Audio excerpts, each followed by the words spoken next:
গত বছর ফরাসি ক্লাব পিএসজি ছেড়ে সৌদি ক্লাব আল হিলালে যোগ দেন ব্রাজিলের তারকা ফুটবলার নেইমার জুনিয়র।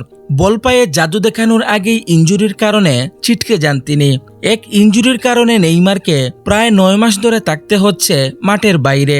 গত বছরের অক্টোবরে ব্রাজিলের হয়ে বিশ্বকাপ বাছাইয়ের ম্যাচ খেলার সময় গুরুতর চোটে পড়েন এই ফরওয়ার্ড।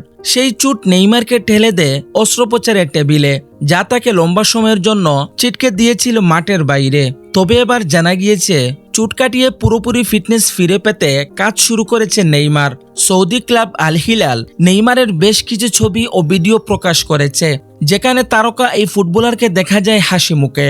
ধারণা করা হচ্ছে নতুন করে কোনো সমস্যা না হলে খুব শিগগিরই ক্লাবের অনুশীলনে যোগ দেবেন নেইমার জুনিয়র। ইনজুরি থেকে প্রায় সেরে উঠলেও এখনই ম্যাচ খেলা হচ্ছে না নেইমারের। ব্রাজিলের এই তারকার ম্যাচ ফিটনেস ফিরে পেতে সেপ্টেম্বর পর্যন্ত লেগে যেতে পারে। সেই সময়ের মধ্যে 6 ম্যাচ খেলবে আল হিলাল, যার কোনোটিতেই নেইমারের খেলার সম্ভাবনা নেই।